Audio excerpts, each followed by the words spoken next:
Hi friends, అందరు ఎలా ఉన్నారు? బాగున్నారా? నేను చాలా బాగున్నాను. ఈరోజు మనం పెరుగు నుంచి వెళ్ళి పాల నుంచి వెళ్ళి మీగడ వస్తుంది కదా, దాని మీగడను తీసి ఇలా నెయ్యి తయారు చేసుకోవడానికని తీసానండి. మీగడ పైనది రోజు తీసి నేను మిక్సీ పట్టేసుకున్నా. ఇలా వెన్న తయారైంది. దీన్ని అయితే గ్యాస్ మీద పెట్టుకున్నా అండి.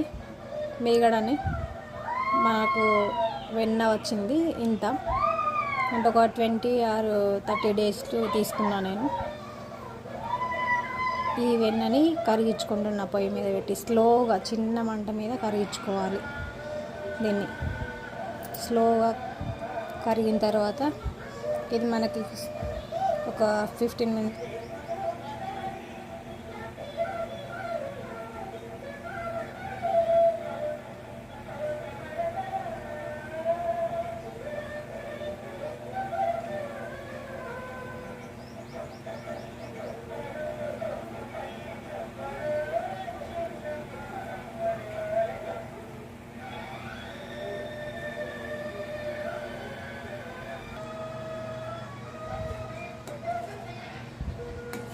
దీన్ని ఇలా కలుపుకుంటే కరిగిపోతుందండి.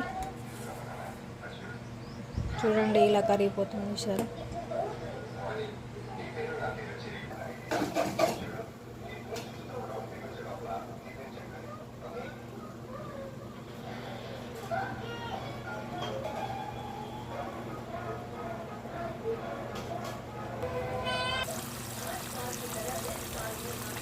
ఇప్పుడు ఈ స్టేజ్లో చూడండి, నెయ్యి కింద పిప్పి అనేది వేరైపోతుంది.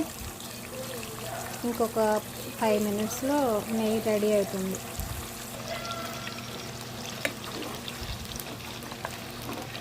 కాస్త కలర్ రావాలి, ఇంకా కొంచెం బ్రౌనిష్ కలర్ వస్తే మనకు నెయ్యి బాగుంటుంది. ఎన్ని రోజులైనా కానీ నిల్వ ఉంచుకోవచ్చు అన్నమాట, బాగుంటుంది.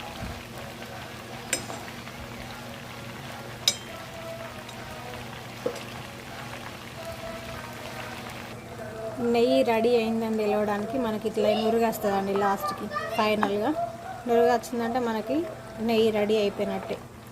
ఇది మంచి కలర్లోకి వచ్చిందండి. చాలామందికి ఒక విషయం తెలియదు, అందరికి నెయ్యి కట్టతుంది కదండి, ఇట్లా మన చిన్న చిన్న రవ్వలాగా వస్తుంది కదా. అలా రావాలంటే స్టవ్ ఆఫ్ చేసుకున్న తర్వాత జస్ట్ ఒక స్పూన్ ఆఫ్ వాటర్ అంతే అందులో యాడ్ చేసుకున్నాం అనుకో, మనకు అట్లా మంచి చిన్న చిన్న రవ్వలాగా ఉండలుగా నెయ్యి కమ్మటి వాసనతో మంచిగా ఉంటుందండి. ఒకసారి ట్రై చేసి చూడండి ఎలా వస్తుందో ఒకసారి. ప్లీజ్ మౌని వ్లాగ్స్ని సబ్స్క్రైబ్ చేసుకోండి, ఛానల్ని సపోర్ట్ చేయండి, లైక్ చేయండి, షేర్ చేయండి, కామెంట్ చేయండి. కామెంట్ బాక్స్లో మాట్లాడుకుందాం.